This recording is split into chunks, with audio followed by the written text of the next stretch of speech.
Hola, buenas tardes. Un placer estar aquí. Supongo que se me escucha bien. Veo que hay bastantes personas conectadas. Y bueno, pues nada. Buena tarde de hoy, martes, día 10 de noviembre. Mi nombre es Jaime Pinto Santiago. Soy abogado, consultor, experto en contratación pública, titular de un despacho propio que lleva mi propio nombre, es mi propia firma, Jaime Pintos, Abogados y Consultores, y además soy profesor universitario, acreditado como profesor de Derecho Administrativo por la NECA, ¿de acuerdo? Y actualmente profesor de Derecho Administrativo de la Universidad a Distancia Internacional de Madrid y director del título de especialista en contratos públicos de la UDIMA, de esta universidad. Además, bueno, pues en mi propia página web se puede ver, o en muchos otros sitios, mi perfil y mis publicaciones y demás. Bueno, es un placer estar aquí esta tarde. He hecho esta breve autopresentación, como me ha pedido pues, la World Compliance. Desde este punto de vista, agradecerle a la asociación también, bueno, pues prestar esta ventana, ¿verdad?, para el compliance y para que hablemos de contratación pública en una tarde de martes. Y bueno, en la sesión de hoy voy a intentar explicaros en poco menos de una hora, de acuerdo las características, podríamos decir, principales de la figura del responsable del contrato como pieza clave, de acuerdo del cumplimiento de la norma, de la ley de contratos del sector público, de la normativa de contratación pública, como pieza clave, por tanto, del compliance, de acuerdo, en compra pública. Bien, pues desde este punto de vista, la primera cuestión que quiero mencionar es la importancia de esta figura. ¿Por qué la importancia de esta figura? Bien, entendemos que la contratación pública muchas veces en la práctica, en el seno de las administraciones públicas, de los poderes adjudicadores, se entiende o se suele sobreentender por muchos de los gestores públicos, por muchos de las unidades proponentes, que la contratación pública es algo totalmente o en gran medida ajeno a ellos, ¿no? Podríamos decir que básicamente que no es una competencia suya o una responsabilidad, incluso. Bien, esto obedece, bajo mi punto de vista, y además es, digamos, una diagnosis que podríamos decir generalizada del conjunto de poderes adjudicadores que yo he tenido la oportunidad de conocer.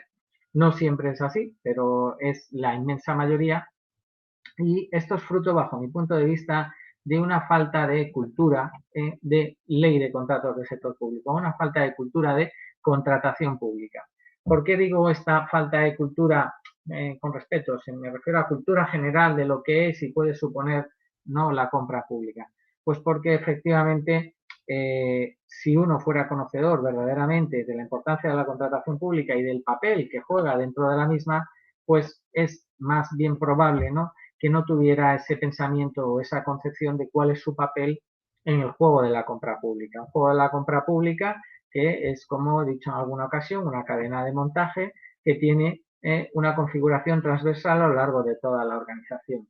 Y además que se convierte en la principal cadena de montaje de la organización, por cuanto es a partir de la misma a través de la cual se ejecuta la mayor cantidad de presupuesto público.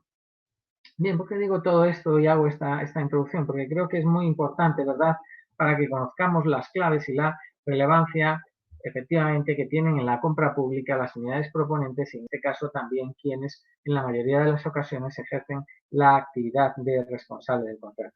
Y digo que tienen esta gran relevancia y esta importancia por cuanto, de hecho, su papel está omnipresente a lo largo de toda esa cadena de montaje, de tal manera que se convierten realmente, y a veces sin saberlo o sin quererlo, ¿de acuerdo?, voluntariamente o involuntariamente, lo de sin quererlo, en ese verdadero protagonista, ¿de acuerdo?, de la tramitación del expediente de contratación. Y digo esto porque recordemos que las unidades proponentes, la persona que hace esa labor técnica, es realmente quien decide, de acuerdo, de algún modo, qué es lo que se va a comprar, o al menos es quien define a través del pliego de prescripciones técnicas o la hoja técnica de compra o la ficha técnica, en fin, dependiendo del tipo de contrato en el que nos encontremos, de acuerdo, qué es lo que se va a comprar. Pero además eso lo acompaña de un imprescindible informe de necesidad e idoneidad, ¿de acuerdo?, donde además, si el trabajo se hace de manera correcta,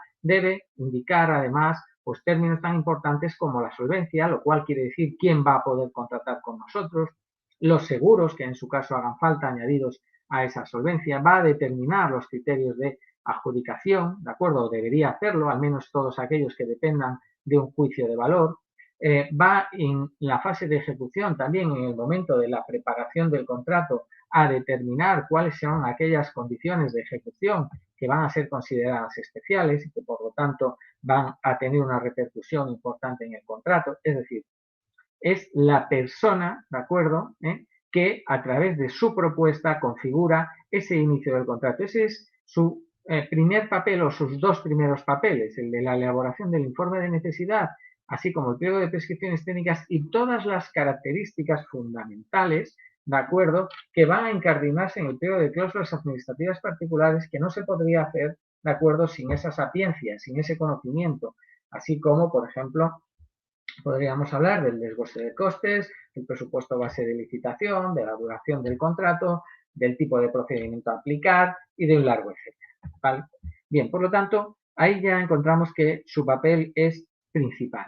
Pero es que además ese papel principal se acompaña acto seguido desde el momento en que se produce el anuncio de licitación en la, de acuerdo, participación en las mesas de contratación cuando ello sea posible. Ya sabemos que hay excepciones, ¿vale?, que no, y hay otras que sí, o sea, la regla general es que no, pero hay excepciones que lo permiten, entre otras cosas porque ese precepto no es básico y las comunidades autónomas, como ha hecho por ejemplo la Comunidad de Madrid, pueden regular en sentido contrario, de manera que esos técnicos sí que pueden participar en las mesas, así como ocurre en las entidades locales. Por lo tanto, las excepciones no son puntuales, podríamos decir que es incluso algo bastante o que puede llegar a ser generalizado. Por lo tanto, al final, la excepción pueda ser la regla. Por lo tanto, en definitiva, y al margen de eso, también desempeña un papel importante en esa labor.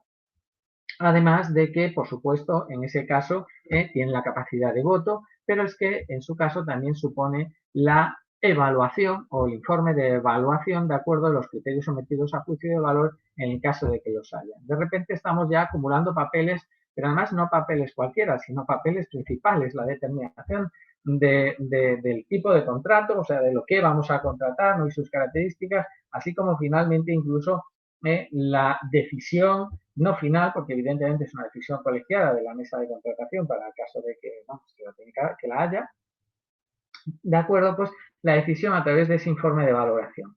Bien, y además con su voto. Pero es que luego también en la fase de ejecución del contrato es verdaderamente casi el único actor, no solo, pero sí al menos el principal de ellos, el protagonista de acuerdo de todo. Por lo tanto, ya hemos llegado a través de las fases del contrato, de acuerdo a los distintos papeles que puede desempeñar esta persona y aterrizado, de acuerdo, en el responsable del contrato, que es la figura que vamos hoy a analizar.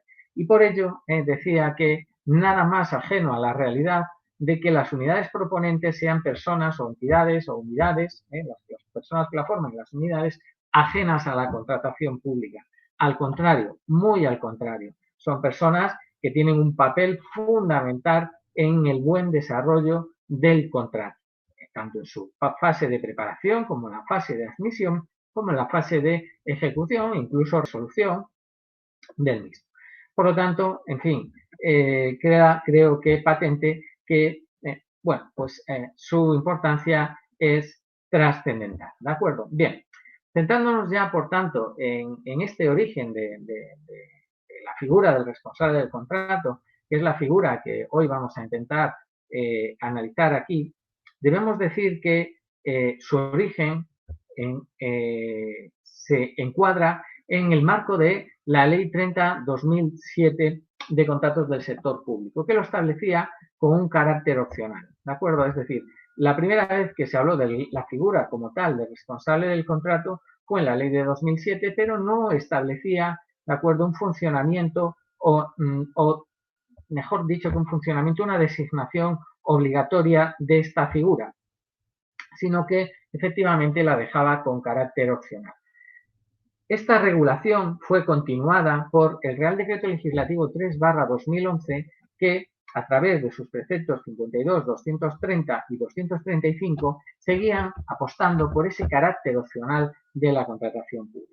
Es la regulación actual a través de la Ley 9/2017 la que da un vuelco, de acuerdo a la Ley de 8 de noviembre de contratos del sector público, la que da un vuelco de acuerdo a esta regulación.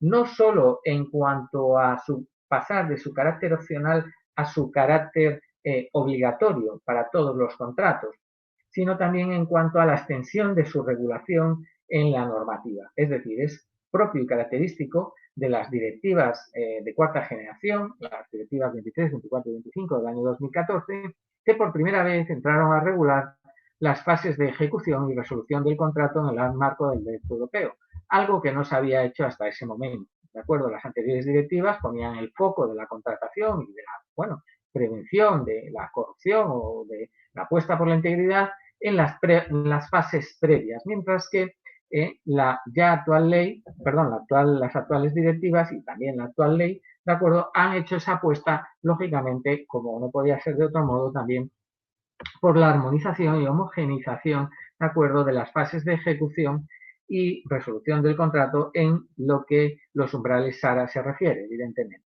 Bien, pues decía que no solo en la actual ley 9/2017, la actual ley de contratos del sector público, la figura del responsable del contrato ha pasado a ser obligatoria, de opcional, como venía siendo en las regulaciones anteriores, Ley 2007 y texto refundido del año 2011, que no olvidemos que lo que hacía era refundir la Ley 2007 con la Ley 2000 y alguna otra norma más.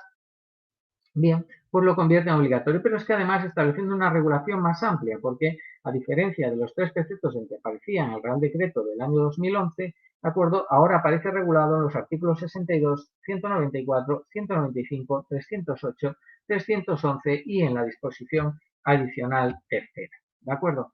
La motivación de este cambio, bueno, pues se trata efectivamente de reforzar el control del cumplimiento del contrato, es decir, en esa prevención de la corrupción y en esa apuesta por la integridad que suponen las nuevas directivas y también la nueva ley, ¿de acuerdo? A lo largo del tiempo se ha demostrado que muchos de los fraudes, podríamos decir, que había en contratación pública no se producían en las fases previas, sino en la propia fase de ejecución. Por lo tanto, eso es lo que motiva al legislador europeo y por ende también al legislador nacional, de acuerdo, a reforzar el control del cumplimiento del contrato a través de la figura del responsable del contrato, estableciendo la misma con carácter obligatorio a partir de la entrada en vigor de la Ley 9/2017 de 8 de noviembre. Y además también con una finalidad de eficacia y eficiencia, podríamos decir, desde el punto de vista de la agilización de las soluciones a incidencias que se pudieran derivar en la propia ejecución del contrato. O sea, no solo tenemos que entender la implantación como obligatoria de esta figura desde el punto de vista de la prevención, de acuerdo, y de, bueno, pues el control de la ejecución, sino también desde el punto de vista de la eficacia y eficiencia en la propia ejecución del contrato. Bien, ¿quién puede ser responsable del contrato? Bueno, pues puede ser, evidentemente, según la propia norma, una persona física o una persona jurídica, que eso sí ha de ser designada por el órgano de contratación. Sobre este tema de la designación del órgano de contratación abundaremos un poquito más de acuerdo posteriormente. Por ahora estamos dando las pinceladas que nos están permitiendo situar a esta figura dentro del marco jurídico, de acuerdo, del contrato público. Bien.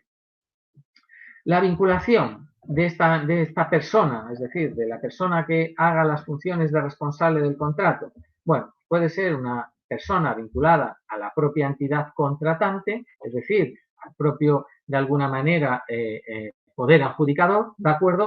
O puede ser una persona ajena a la propia entidad contratante. En este caso, sí que es importante decirlo, que si se trata de una persona ajena a la entidad contratante, al poder adjudicador, evidentemente tendrá que ser a través de una relación de prestación de servicios a través de un contrato de servicios, porque si no hay un vínculo laboral, tiene que haber un vínculo contractual de contrato público, contractual administrativo, no laboral, ¿vale? Por lo tanto, aquí entra en juego, si es una persona ajena a la propia entidad, ¿de acuerdo? La figura nuevamente del contrato de servicios específicamente para contratar a este responsable del contrato, donde ya tenemos que tener en cuenta que deben entrar en juego muchos de los elementos que posteriormente citaremos, como por ejemplo la capacidad del contratista, perdón.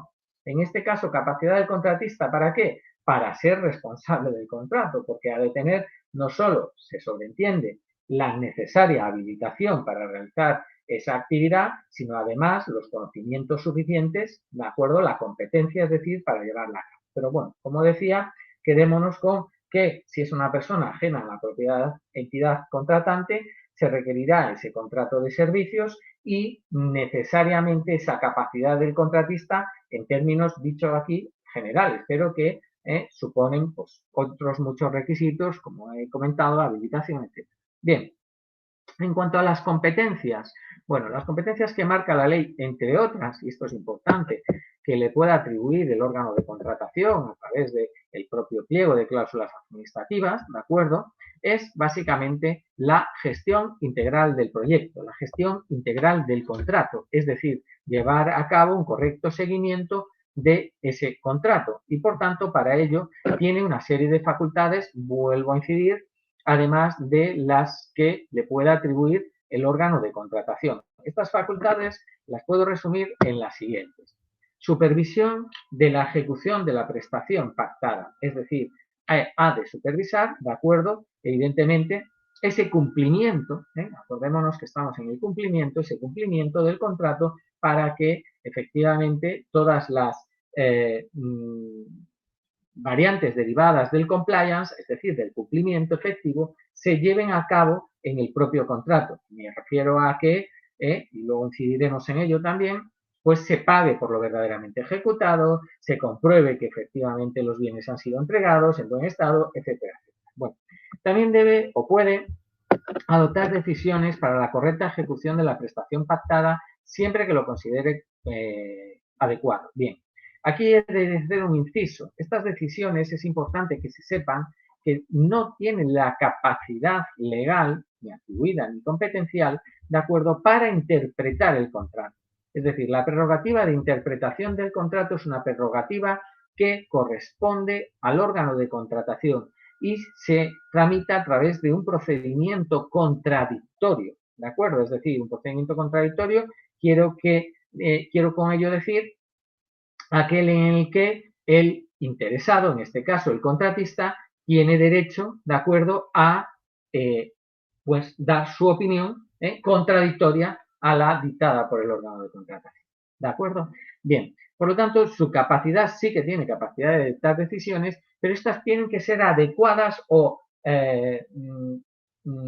equitativas, ¿de acuerdo? Podríamos decir, a lo establecido en el pliego de cláusulas administrativas particulares y, por tanto, no tiene la capacidad de innovar lo establecido en él, sino de hacer cumplir lo previsto tanto en el pliego de cláusulas administrativas como en el pliego de prescripciones técnicas como en la oferta del contratista, es decir, en la totalidad de los documentos contractuales que son vinculantes, ¿de acuerdo? Para las partes. Bien, en ese sentido, vuelvo a decir que también tiene, además de adoptar esas decisiones, la capacidad de dictar las instrucciones necesarias con el fin de asegurar esa correcta realización de la prestación que ha sido pactada. Por lo tanto, está esto muy en consonancia con lo anteriormente dicho, ¿de acuerdo? Es cierto que si existe un procedimiento, perdón, un proceso de contraposición o de, digamos, oposición por parte del contratista a cumplir las decisiones y las instrucciones dictadas por el responsable del contrato, porque entiende el contratista que están fuera de lo pactado dentro del el contrato en sí mismo, es cuando entonces podríamos estar o estaríamos de acuerdo, dependiendo de qué se tratara, pues en una interpretación del contrato que ya se escapa de las competencias y posibilidades del propio responsable del contrato, las cuales debería elevar al órgano de contratación para que ese procedimiento o para que al menos el órgano de contratación se pronunciase con independencia de que el contratista presentara o no oposición a esa interpretación dictada por el órgano de contratación. Otra de las cuestiones, y esta es fundamental, es la de proponer la imposición de penalidades en los casos de incumplimiento, ¿de acuerdo?, parcial o cumplimiento defectuoso de la prestación. Esto es muy importante porque el hecho de proponer penalidades, digamos, podría ser uno de los elementos que a mayor fuerza le otorgan al responsable del contrato en el cumplimiento de las competencias que tiene atribuidas legalmente, no nos olvidemos, legalmente, ¿de acuerdo? Bien, esta proposición de penalidades, además de en el cumplimiento defectuoso o incumplimiento del contrato, también pueden ser realizadas, lo mismo, en el caso de cumplimiento con demora de la prestación o en la demora, en definitiva, en la ejecución de la prestación.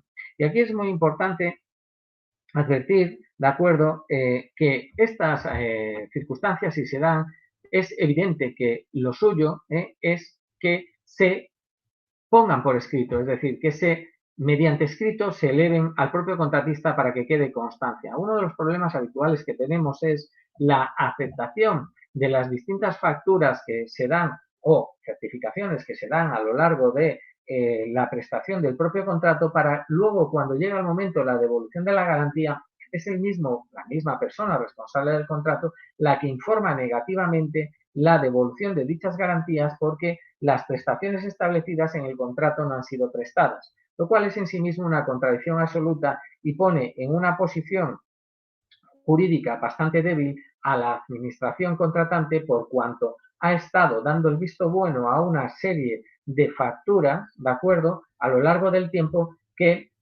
vienen a ser y son en realidad el visto bueno a esa prestación. Por lo tanto, luego, efectivamente, no cabe o no cabría, se hace, ¿de acuerdo?, alegar ese incumplimiento por deficiencias pasadas o anteriores, ¿de acuerdo? Otra cosa es que surjan en el final del contrato. Bueno, pues entonces es posible.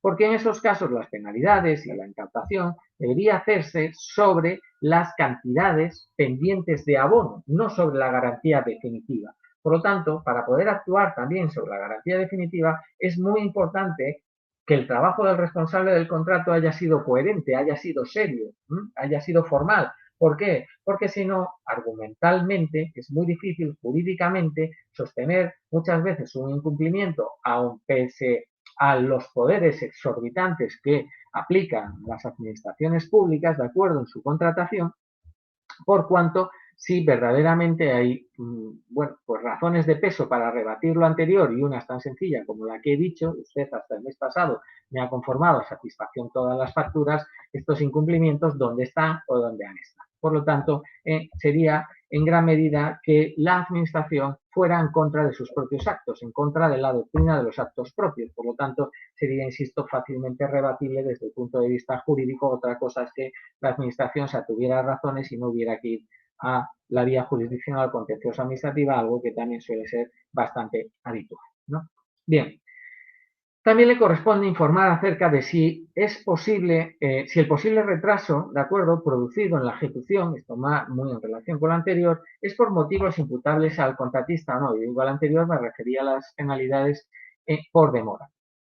También le corresponde, y esto lo dice expresamente la norma, de acuerdo, en aquellos contratos que impliquen el desarrollo o mantenimiento de aplicaciones informáticas que durante la ejecución de los mismos puedan dictar instrucciones o adoptar medidas en la programación de las anualidades para la financiación y pago de esos contratos. Es decir, aquí tiene una potestad incluso mayor. Normalmente esta responsabilidad debería caer sobre personal empleado público competente en tecnologías de la información y las comunicaciones para que efectivamente, conocedor del desarrollo de los servicios que implican ese desarrollo, mantenimiento de estas aplicaciones informáticas, pudiera hacer estas variaciones en la programación de las anualidades.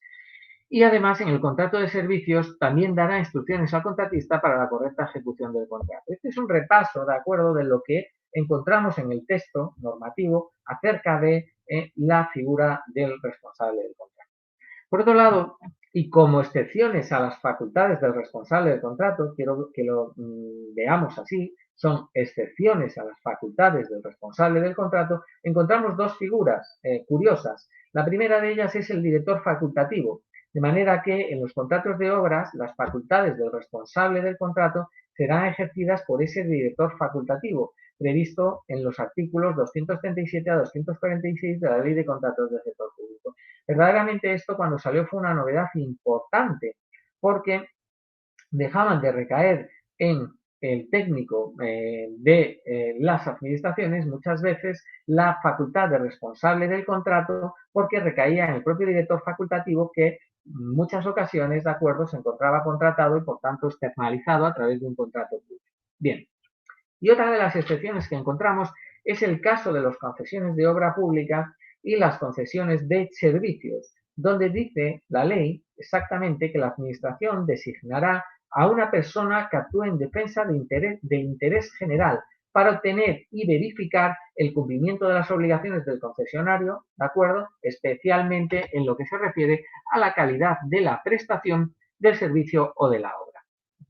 Por lo tanto, estas son dos excepciones clarísimas, de acuerdo a la figura del responsable del contrato, que encontramos tanto en los contratos de concesión de obras y servicios como en el propio contrato de concesión, perdón, el propio contrato de obra, donde se designa directamente vía ley, ex lege, es decir, de acuerdo al propio responsable del contrato.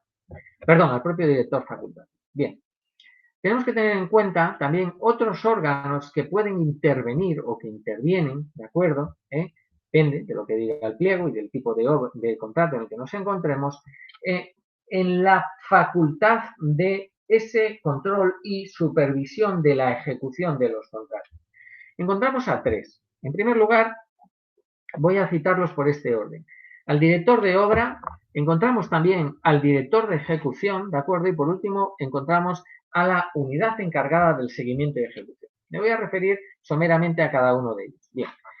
El director de obra es, y cito, aquel agente que, formando parte de la dirección facultativa, dirige el desarrollo de la obra en los aspectos técnicos, estéticos, urbanísticos y medioambientales, de conformidad con el proyecto que la define, la licencia de edificación y demás autorizaciones preceptivas y las condiciones del contrato con el objeto de asegurar su adecuación al fin propuesto. Fin de la cita. ¿De acuerdo? Bien. El director de ejecución le ocurre otro tanto de lo mismo. Es aquel agente que, formando parte de la dirección facultativa, asume la función técnica de dirigir la ejecución material de la obra, en este caso, y de controlar cualitativa y cuantitativamente, es decir, los materiales, la construcción y la calidad del edificado. Bien, ambas figuras, no me voy a referir a sus competencias, es evidente que son propias del contrato de obras, ¿de acuerdo? Y vienen reguladas específicamente en los artículos 12 y 13, respectivamente, de la Ley 3899 de ordenación de la edificación. Bien. Evidentemente, mi recomendación es no perder de vista a estas personas que, junto con el responsable del contrato, ejercen también una función importante en la supervisión de la ejecución de los contratos, porque efectivamente están enmarcadas dentro de esas otras figuras que son necesarias para el cumplimiento de la ejecución del contrato y volvamos a, hablamos de cumplimiento, hablamos de compliance, en este caso, en contratación pública. Bien, la tercera unidad, sobre la que sí que me detendré luego un poquito más, es la unidad encargada del seguimiento y ejecución ordinaria del contrato, recogida en el artículo 62, que en mi opinión debe figurar en los pliegos de cláusulas administrativas particulares, por cuanto si no figura, no puede actuar. Esto es importante, este es un matiz importante, por eso digo que debe figurar. ¿Y por qué digo que debe figurar? Porque si cogemos el artículo 62 de la Ley del Contrato del Sector Público, el mismo empieza con el tenor literal de, que dice, con independencia de la unidad encargada del seguimiento y ejecución, corresponderá al responsable del contrato, es decir, con independencia. O sea, quiere decir que esa figura tiene que estar, debe de estar en los pliegos de cláusulas administrativas particulares. Por lo tanto, insisto, luego nos referiremos a la unidad encargada del seguimiento y ejecución ordinaria del contrato, ¿de acuerdo? Pero que es una figura importante dentro de, de este compliance, ¿de acuerdo?, del contrato o del cumplimiento de la ejecución del contrato. Bien, quiero advertir también un par de ratas curiosas, no subsanadas, y que, bueno, nadie o no se ha establecido que han dicho que sean erratas. A mí evidentemente me lo parecen, porque en el espíritu de la ley está lo que está, porque si analizamos también las directivas dicen lo que dicen, y por tanto la ley no puede contradecir lo que digan las propias directivas y tampoco puede contradecir el espíritu finalista de la propia ley cuando el artículo 62 regula con carácter obligatorio la figura del responsable del contrato. Y es que en el texto de la ley, lógicamente, en la dificultad de hacer una norma de 401 preceptos más todas sus disposiciones transitorias y finales, etcétera, pues evidentemente se cometen los errores humanos que, bueno, pues nos podrían decir que a lo mejor la ley debería haber sido más sencilla de lo que es. En concreto me refiero al artículo 194, cuando dice daños y perjuicios e imposición de penalidades. Este precepto se está refiriendo a esta materia. Nos dice en el apartado 2 que las penalidades previstas, de acuerdo, por acuerdo del órgano de contratación adoptado a propuesta del responsable del contrato, si se hubiese designado, está estableciendo, de acuerdo con el texto del año 2011 y del año 2007, de acuerdo, ese carácter opcional del responsable del contrato. Bien, otro elemento que encontramos también, que evidentemente se trata, insisto, de ratas no subsanadas, es el artículo 311, cuando regula la ejecución, la responsabilidad del contratista y el cumplimiento de los contratos de servicio, donde nos dice: el contrato se ejecutará con sujeción a lo establecido y de acuerdo con las instrucciones que para su interpretación diera al contratista al responsable del contrato. Y añade, coma, en los casos en que se hubiere designado. Bien, volvemos a estar ante dos contradicciones evidentes, de acuerdo, de lo previsto, insisto, en el artículo 62 y en el carácter finalista de la norma. Ambos casos contravienen dicho texto, o sea, dicho artículo, dicho precepto, y que da evidentemente la consideración de obligatoria a la designación del responsable del contrato, salvo las excepciones que anteriormente mencioné, que eran referidas, recordemos, al contrato de concesión de obras y concesión de servicios y al contrato de obras, donde se dice expresamente que el responsable del contrato será el director facultativo. No dice que es que no lo haya, dice que ya quién será, ¿de acuerdo? Por lo tanto, ahí no hace falta hacer nombramiento ninguno porque ya está nombrado por sí mismo, es decir, será el director facultativo de esa obra. Bien, entonces, ¿esto por qué lo insisto mucho en ello? Porque evidentemente no puede servir de argumento jurídico, no es válido, no tiene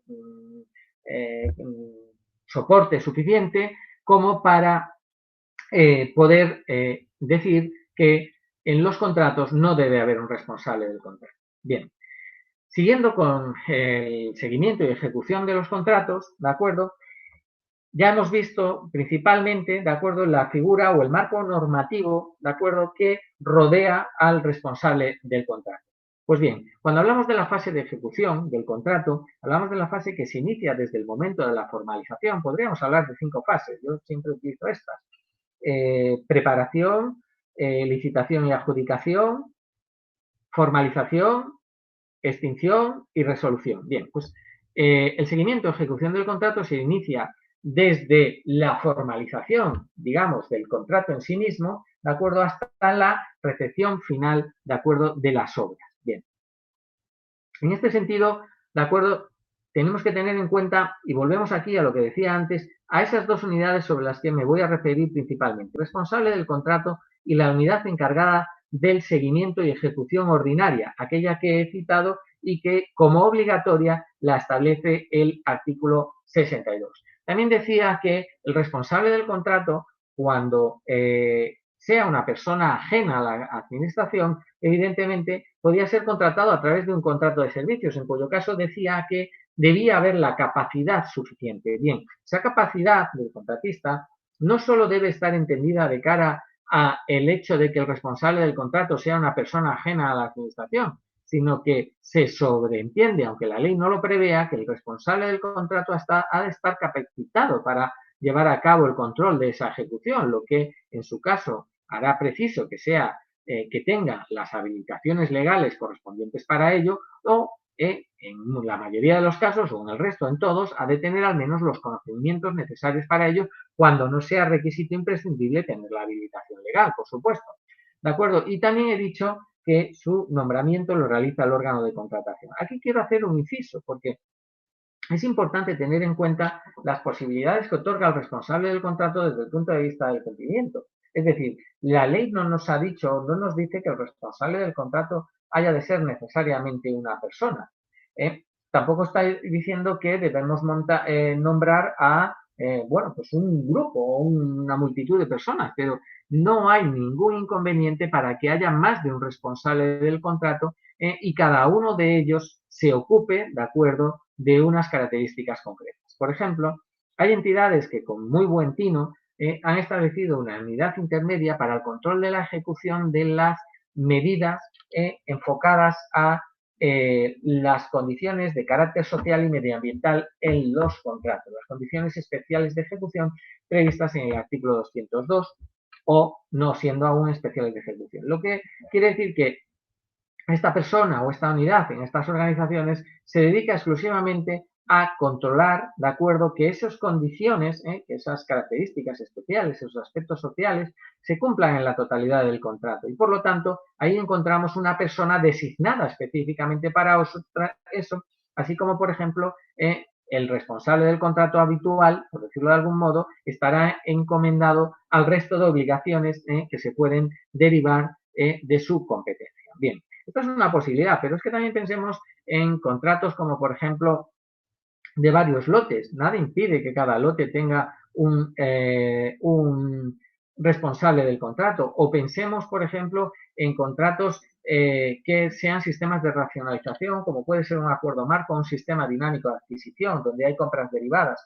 Nada impide que haya un responsable del contrato, digamos, para la parte principal, para la parte, podríamos decirlo, de homologación de las empresas al acuerdo marco o al sistema dinámico de adquisición, y otros responsables o bien para cada uno de los lotes o categorías, o bien incluso para cada una de las compras derivadas, o bien incluso para, no sé, varios lotes. Es decir, al final la figura del responsable del contrato no tiene por qué ser solo una persona. Es evidente, como he dicho, que a quien se nombre tiene que tener la capacitación necesaria y ha de tener los conocimientos necesarios para ello.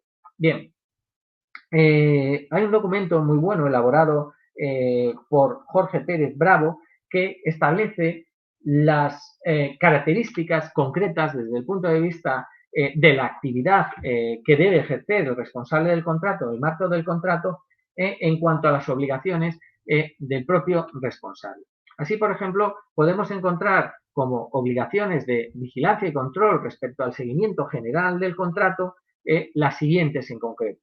Estudiar y tener, por ejemplo, pleno conocimiento de acuerdo de los pliegos, es decir, también de la oferta, es decir, de la totalidad de los documentos contractuales. No podemos, esta sería una obligación inherente al nombramiento del responsable del contrato. No podemos controlar un contrato si no conocemos lo que tenemos que controlar, ¿verdad? Es verdaderamente de casi sentido común, ¿no? Y lo digo como algo tan básico que pues no siempre ocurre, ¿no? También tienen la competencia o la capacidad de representar al órgano de contratación ante el contratista en la adecuada ejecución del contrato, apoyándolo, eso sí, en la dirección y coordinación también de este contrato. Además, y esto ya también lo he mencionado antes, tiene que efectuar los requerimientos por escrito. No nos olvidemos de esto. ¿Por qué? Porque si hay un procedimiento contradictorio de imposición de penalidades o de cualquier otra índole o de interpretación del contrato, como antes decía, todo lo que no esté por escrito no existe, ¿de acuerdo? Y por tanto no podrá ser tenido en cuenta. Cuando decimos por escrito, evidentemente un simple correo electrónico del que hay acuse de recibo o una contestación formal, de acuerdo, es evidentemente un medio escrito que acredita que esa comunicación, de acuerdo, no es una notificación, en el marco del contrato se ha realizado. Por lo tanto, debe realizar o efectuar los requerimientos escritos que sean necesarios al contratista, al fin de exigirle el cumplimiento oportuno y de las obligaciones previstas en el contrato, ¿de acuerdo? Y también, evidentemente, en la normativa que sea aplicable. Y para ello, bueno, pues deberá utilizar las herramientas de seguimiento y control que sean oportunas, desde la visita física o, en fin, la petición de documentación, etcétera, etcétera.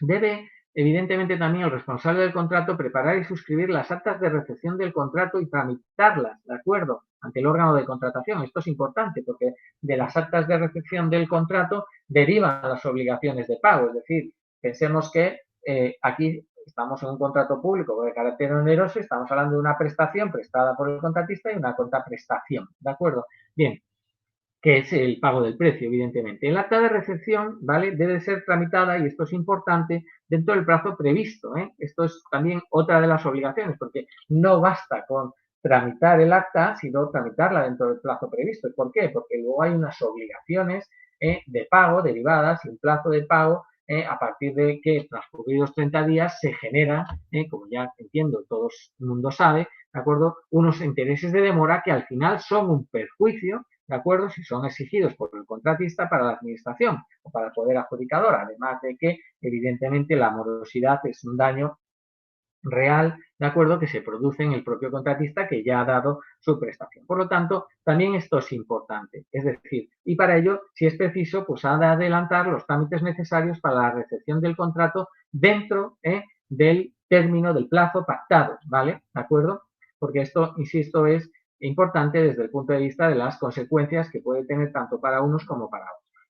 Además, también le corresponde asesorar a las partes en la búsqueda de soluciones, por ejemplo, en el cumplimiento del contrato, ¿de acuerdo?, que aseguren, sobre todo, el cumplimiento del objeto y terminación exitosa del contrato. Y esto es cuando antes nos referíamos a adoptar decisiones, es decir, este tipo de decisiones no suponen una interpretación del contrato, sino una búsqueda, ¿de acuerdo?, de soluciones, de acuerdo a los problemas que se puedan plantear en el contrato.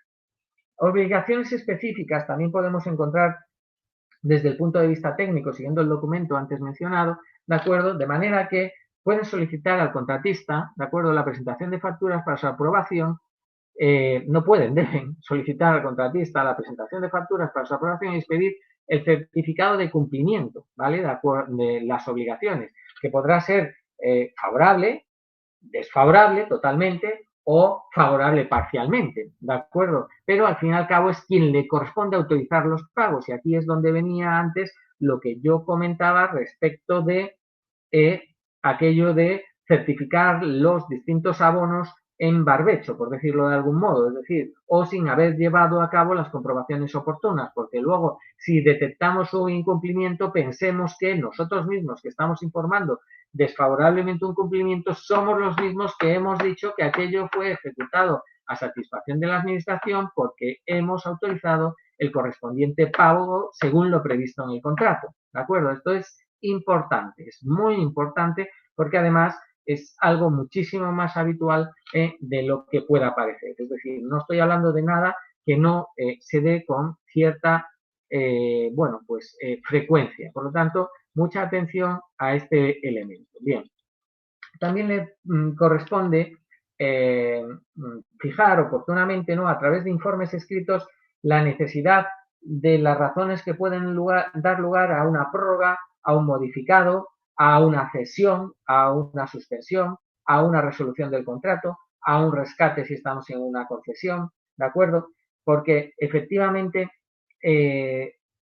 estas actuaciones que realiza, no nos olvidemos, la unidad de contratación, que podríamos decir que su función principal pasa por velar por la legalidad del procedimiento, ya hemos visto a quién le corresponden las competencias y quién tiene todas las competencias principales e importantes, porque la intervención tiene la competencia de fiscalización, de jurídicos de que se adecue a la legalidad y contratación, la unidad de contratación, de velar por la legalidad del procedimiento. Por lo tanto, al final, gran parte del protagonismo y nada más, como decía al principio, y voy a incidir en ello otra vez, alejado a la realidad de que la contratación no es propia de las unidades proponentes, es que precisamente estas unidades proponentes ejecutan en gran medida y muchas de ellas su presupuesto a través de los contratos públicos. De manera que si yo ejecuto mi presupuesto a través de los contratos públicos, debo ser conocedor y estar incardinado en esta competencia de conocimiento de la contratación pública, porque la competencia de ejecutar el presupuesto que tengo en mis distintas aplicaciones presupuestarias es mía, no es del resto. ¿De acuerdo? Por tanto, la unidad de contratación a la que le corresponde es velar por esa legalidad del procedimiento, pero decir si se ha de modificar, prorrogar, ceder, suspender, resolver el contrato es algo que evidentemente corresponde también al responsable del contrato mediante el informe correspondiente donde exponga esa necesidad y las razones que lo justifican, ¿vale?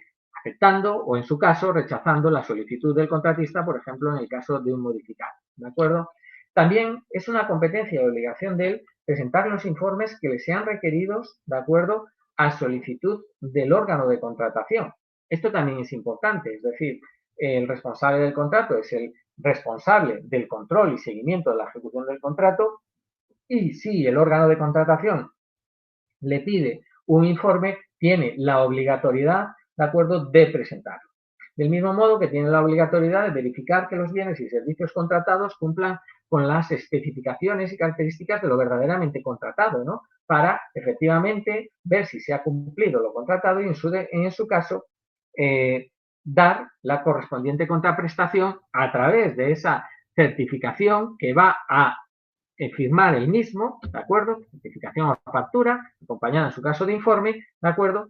¿Vale? Para que salga el pago correspondiente. Y lo mismo en cuanto a los plazos establecidos para el cumplimiento y lo mismo en cuanto a la calidad, ¿de acuerdo?, de los servicios y bienes, ¿de acuerdo? Por lo tanto, es el que le corresponde, en definitiva, ver que la prestación ha sido llevada a cabo conforme a lo establecido en el contrato, lo que supone verificar y certificar la entrega de los bienes y, de no ser así, debe comunicárselo al contratista, ¿de acuerdo? Para que éste actúe en consecuencia, ¿vale? ¿Y cómo ha de ser esta comunicación? Pues efectivamente debe ser una comunicación realizada por escrito, ¿de acuerdo? Para recordarle o decirle en aquello que, bueno, pues no haya cumplido, recordarle cuáles son efectivamente las cuestiones que haya podido incumplir o cumplir de manera defectuosa el correspondiente contratista. También le corresponde coordinar la recepción de los bienes o servicios adquiridos, ¿de acuerdo?, a través del contrato. Es decir, y eso, ¿de acuerdo?, es algo que también tiene que tener en cuenta y que tiene que, una vez ejecutado el contrato a satisfacción de la administración, si no existen incidencias, emitir el correspondiente informe, ¿de acuerdo?, de propuesta de liquidación. Vale. Más competencias que tiene, ¿de acuerdo?, son informar y sustentar ante el órgano de contratación el reiterado incumplimiento del contratista para, en su caso, la aplicación de penalidades, como decíamos antes. Evidentemente, aquí habrá de ser previamente a través de unos requerimientos al contratista, salvo, bueno, pues no sé, un incumplimiento muy flagrante, ¿de acuerdo?, o una demora muy larga o muy grande, pero evidentemente habrá que haber previamente una serie de requerimientos de cumplimiento al contratista y estos requerimientos, vuelvo a insistir, ¿de acuerdo?, habrán de ser por escrito, es lo más aconsejable. Nada, la ley no dice que hayan de ser por escrito, pero es lo evidentemente recomendable, ¿vale?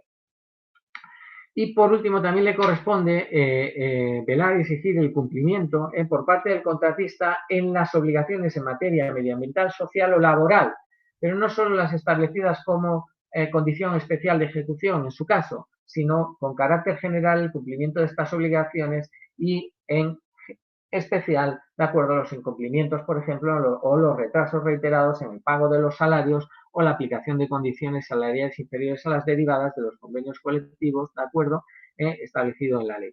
Y aquí se plantea un problema y es que efectivamente las competencias que la ley ha atribuido a esta figura hacen recomendable, como yo antes aconsejaba, de acuerdo, cuando se tenga la capacidad de personal, porque tenemos cerca de 20.000 órganos de contratación y solo 8.131 son ayuntamientos de los cuales más de 5.000 son de menos de 5.000 habitantes. Esto quiere decir que no todo se puede hacer siempre. La ley es la que es para todos igual, lo cual a lo mejor es donde está uno de sus desaciertos, pero dicho esto, dentro de la misma hay que intentarla cumplir con los recursos materiales y personales que tengamos. Cuando tengamos esos recursos, no es ninguna mala idea designar una persona como responsable del cumplimiento de estas obligaciones en materia medioambiental, social o laboral en la totalidad de los contratos de la organización e incluso pendiente de las condiciones especiales de ejecución, porque lo que no se controla no se mide y una ejecución sin control, bueno, pues nos da lugar evidentemente a bueno, pues un desconocimiento de verdaderamente lo que estamos haciendo. Me voy a referir para terminar a la unidad encargada de seguimiento, como había dicho antes, ¿de acuerdo? Diciendo que, como ya he dicho antes, para mí es obligatoria, debe figurar y si no figura en los pliegos no puede actuar, ¿de acuerdo? Porque evidentemente es una no forma parte de la documentación contractual y no puede ser una imposición que se le haga al contratista. Por lo tanto, es muy importante que en los pliegos de cláusulas administrativas hagáis la simple referencia a que la unidad encargada del seguimiento y ejecución ordinaria de la prestación es la que sea, diferente evidentemente del responsable del contrato. Vale, por tanto, sus funciones son distintas de las del responsable del contrato y son funciones que de alguna manera dependen de la unidad promotora, del órgano promotor, de la dirección general promotora, de la concejalía promotora, etc.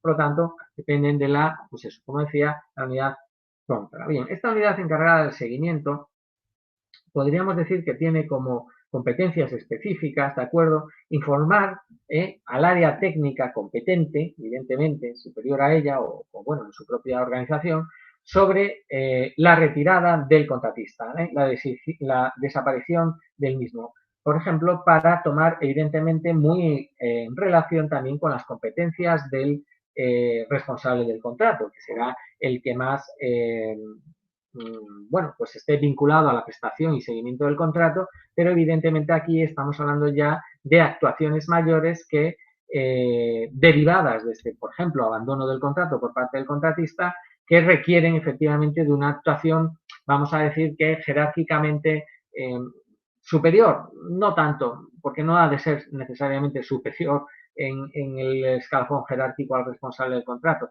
digamos de mayor peso, ¿no?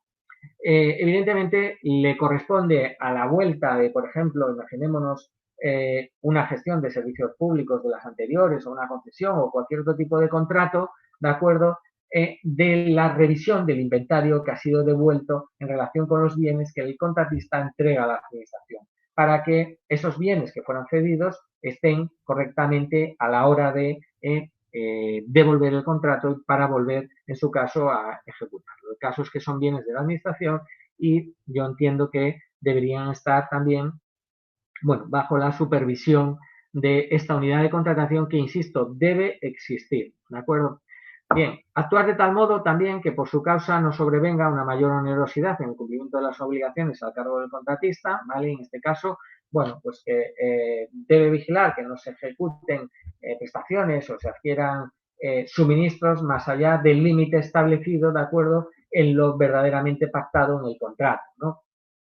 También, evidentemente, le corresponde de informar en íntima conexión con el responsable del contrato de estos hechos o circunstancias, de acuerdo, que puedan tener o que pongan en riesgo la prestación del contrato para que el contratista, perdón, el responsable del contrato sea conocedor de las mismas, ¿vale?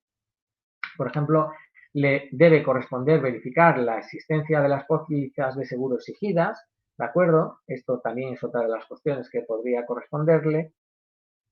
Y, evidentemente, debe darle a conocer al contratista, por ejemplo, normativa de seguridad, prevención de riesgos laborales, etcétera. Es decir, le corresponden, podríamos decir, unas competencias más amplias, más genéricas, ¿de acuerdo?, diferenciadas de las del responsable del contrato, para que sobre la figura del responsable del contrato no recaigan absolutamente todas las obligaciones, ¿de acuerdo? Bien, por último, o para ir finalizando, y cumpliendo estrictamente el plazo que tenemos, la hora de tiempo establecida, en el cumplimiento de los contratos, recordemos que el artículo 210 dice que el contrato se entenderá cumplido, ¿de acuerdo?, por el contratista cuando éste haya realizado, de acuerdo con los términos del mismo y de satisfacción de la administración, la totalidad de la prestación. Bien, y esto requiere de un acto formal y positivo de recepción o conformidad dentro del mes siguiente de la entrega o realización del objeto del contrato, ¿de acuerdo? Lo que nos lleva a esa operativa de, dependiendo de la cuantía del contrato en la que nos encontremos, si ha de intervenir o no la intervención en función de lo que digan las normas de fiscalización y de ejecución presupuestaria de cada organización, de cada poder adjudicador. En su caso, siendo designada, solicitado la designación de interventor y designado el mismo, de acuerdo con asesoría técnica en su caso, pues se llevará a cabo la celebración del acto y se elaborará la correspondiente acta de recepción, ¿de acuerdo? Acta de recepción o conformidad que no nos olvidemos, como puede ser favorable, puede ser desfavorable, puede ser favorable de acuerdo con las correspondientes observaciones. Y esto es muy importante porque es algo que se abandona, por decirlo así, de algún modo, y hemos visto muchas veces que las garantías quedan perdidas, quedan olvidadas, deberían estar incluidas este trámite dentro de los cronogramas de la ejecución del contrato para que a nadie le quedara pendiente la devolución de la garantía del contrato anterior. Debemos recordar que, aprobada la liquidación del contrato que aprueba el correspondiente contratista y transcurrido el plazo de garantía establecido que hemos comentado, ¿de acuerdo?, si no resultan responsabilidades se debe devolver la garantía. Y en este caso, ¿de acuerdo?, también vuelve a actuar el responsable del contrato porque, finalizado el plazo de garantía, se requiere un informe del mismo que diga que efectivamente en dicho plazo no ha habido incidencias, ¿de acuerdo? De manera que ello permitirá resolver o devolver, mejor dicho, ¿de acuerdo?, la garantía definitiva a favor del contratista.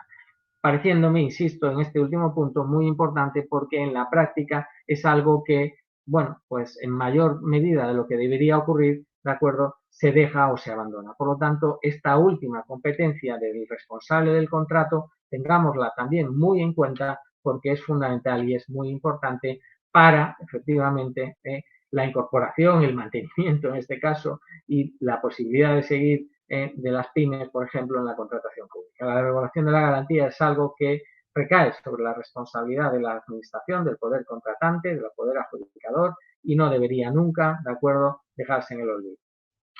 Bueno, son las 18 en punto. He cumplido escrupulosamente con el tiempo establecido. Es un placer y, bueno, esperar que haya sido de vuestro interés. Le hemos dado, como decía hace poco, un buen repaso a la figura del responsable del contrato. Hemos dicho muchos elementos del mismo que pueden ser y deben ser tenidos en cuenta. Sobre todo hemos puesto de manifiesto, y esto es fundamental, la importancia de la unidad de proponente, de las unidades proponentes y de las personas responsables de estas unidades en la contratación pública son parte intrínseca a la misma y además no solo eso, sino que son las grandes protagonistas de ellas, ¿de acuerdo? Y por lo tanto también hay que pensar un poco en ellas y dotarles de medios para que puedan llevar a cabo correctamente el cumplimiento de sus obligaciones, que no son pocas. Por mi parte, nada más. Desearos mucha salud, suerte y ánimo en esta época que nos ha tocado vivir. Un placer. Hasta la próxima.